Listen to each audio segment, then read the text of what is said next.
ಲಭಂತೆ ಬ್ರಹ್ಮನಿರ್ವಾಣಂ ಋಷಯಃ ಕ್ಷೀಣಕಲ್ಮಷಾಃ ಛಿನ್ನದ್ವೈಧಾಯತಾತ್ಮಾನಸ್ ಸರ್ವಭೂತಹಿತೇ ರತಾಃ. ಲಭಂತೆ ಭ ಮೇಲೆ ಆಘಾತ, ಲಭಂತೆ ಬ್ರಹ್ಮನಿರ್ವಾಣಂ ಬ್ರಹ್ಮನಿರ್ವಾಣಂ ಋಷಯಃ. ಇಲ್ಲಿ ಸ್ವರ ಋ ಇದೆ, ಹ್ರಸ್ವ, ಅದರ ನಂತರ ಮೂರ್ಧನ್ಯ ಷ. ಋಷಯಃ ಯ ನಂತರ ಇರೋ ವಿಸರ್ಗದ ಉಚ್ಚಾರಣೆ ಹ ಎಂದು ಬರಬೇಕು. ಇದು ವಿಸರ್ಗದ ಅಪವಾದ ನಿಯಮವಾಗಿದೆ. ವಿಸರ್ಗದ ನಂತರ ಕ್ಷ ಬಂದರೆ ವಿಸರ್ಗದ ಉಚ್ಚಾರಣೆ ಹ ಎಂದು ಬರಬೇಕು.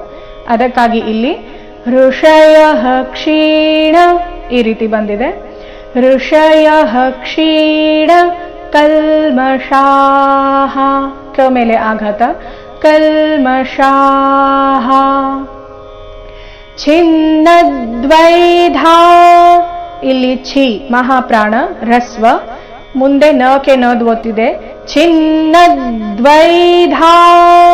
ಧ ಮಹಾಪ್ರಾಣ ದೀರ್ಘ, ಯತಾತ್ಮಾನಸ್ ಛಿನ್ನದ್ವೈಧಾಯತಾತ್ಮಾನಸ್ ಸರ್ವಭೂತಹಿತೇ ರತಾಃ. ಪೂರ್ತಿ ಶ್ಲೋಕ. ಲಭಂತೆ ಬ್ರಹ್ಮನಿರ್ವಾಣಂ ಋಷಯಃ ಕ್ಷೀಣಕಲ್ಮಷಾಃ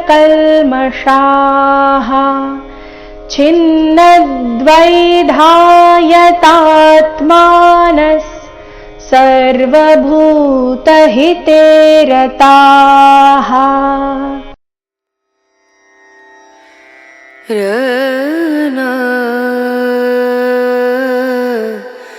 ರ